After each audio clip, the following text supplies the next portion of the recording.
দেখুন, মানুষের সাথে থাকাটা সবচেয়ে বড় কথা। সময়ে সময়ে যখন আমরা মানুষের সাথে কাজ করি, এতে করে মনের মধ্যে যে একটা আত্মতুষ্টি, সেটা কিন্তু বলার অপেক্ষা রাখে না, এবং একটা ফিল গুডের যে চিন্তা ভাবনা, সেটা কিন্তু চলে আসে। এটা এরকম কিছু বিষয় না যে কিছু একটা দেওয়া হলো, এটা দানের বিষয় না, কিন্তু এটা সম্পর্ক স্থাপনের জন্য এই ধরনের একটা উপহার স্বরূপ। যেহেতু আমরা জানি এখন শীতের সময়, এটা দিয়ে যদি খানিকটা যদি সুবিধা হয়, এই সুবিধার মাধ্যমে একটা সম্পর্ক স্থাপন। আমরা কাজের কারণে নানা জায়গায় যুক্ত হয়, দূরত্ব যেন না হয়। কারণ আমরা জানি যখন পূজা হয় বা পারিবারিকও যখন কোনো অনুষ্ঠান হয়, অনুষ্ঠানের সময় কিন্তু সবাই আসে। এটা একটা অনুষ্ঠানের মাধ্যমে, এই ধরনের একটা বিতরণের মাধ্যমেও কিন্তু আমরা একজন আরেকজনের সাথে আমরা আসতে পারি। আমরা সবসময় সরকার, আপনারা দেখেছেন যে চেষ্টা করছে সবাই যেন স্বনির্ভর হতে পারে। সেলফ রিলায়েন্সের যে বিষয়, সেটা কিন্তু আমরা চেষ্টা করছি।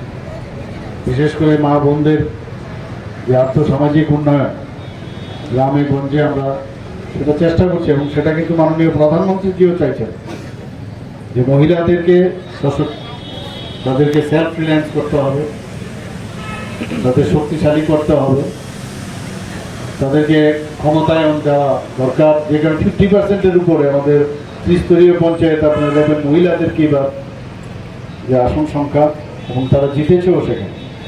তো সেই দিশায় আমাদের কাজ এখানে চলছে। আপনারা সবাই জানেন যে মহিলারা ত্রিপুরাতে আগে মাত্র 4,000 থেকে 4,500 এসএইচজি গ্রুপ ছিল। সেই জায়গায় এখন প্রায় 56,000 আমাদের এসএইচজি গ্রুপ হয়েছে। এবং শুধু তাই নয়, লাখপতি দিদি আমাদের ত্রিপুরাতে প্রায় 86,000-এর মতো এখন বাই ডিস্টেন্স হয়ে গেছে।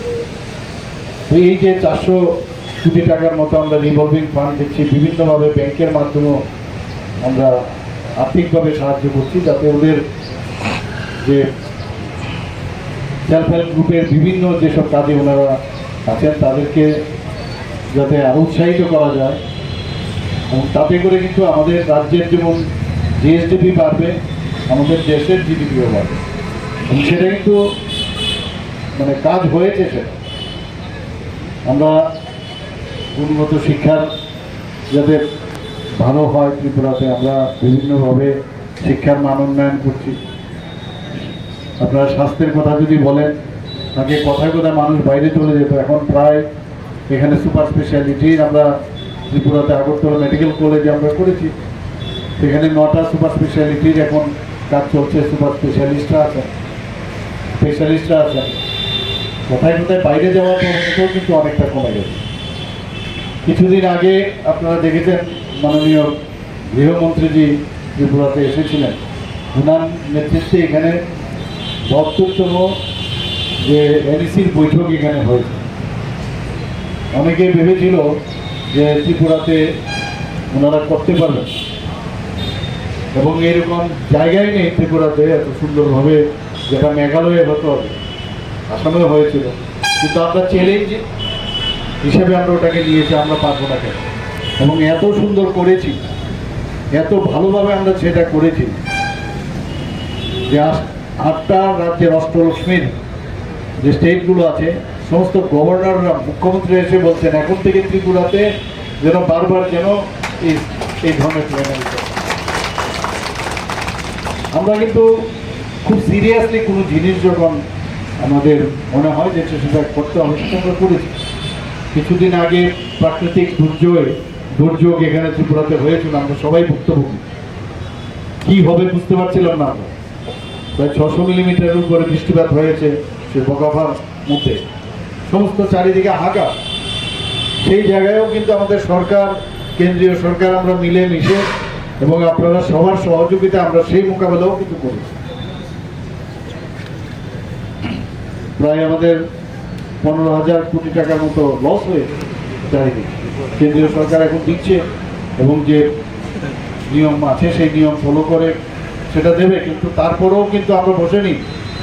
বোঝাই যাবে না, আপনার বিভিন্ন জায়গায় যদি যান, এত সুন্দরভাবে আমাদের পিডাব্লিউডি থেকে আরম্ভ করে এডুকেশন ডিপার্টমেন্ট, সমস্ত ডিপার্টমেন্টগুলো যেভাবে কাজ করেছে। আমরা বাজেট থেকে প্রায় 560 কোটি টাকার উপর আমরা দিয়েছি, যাতে ইমিডিয়েটলি সেটা বিভিন্ন ডিপার্টমেন্টকে দিয়েছি, সেই যাতে ক্ষয়টা যেন আমরা পূরণ করতে পারি। সরকার কিন্তু খুব কুইক রেসপন্স যেটাকে বলে, উদাসীন না। আমরা সেই কাজটা করি। আমরা G20 সময় আপনারা দেখেছেন মাননীয় প্রধানমন্ত্রীজি আমাদেরকে একটা অংশ সেটা দিয়েছিল GS20 সায়েন্স 20, সেটাও আমরা পারদর্শিতার সাথে আমরা এখানে করেছি।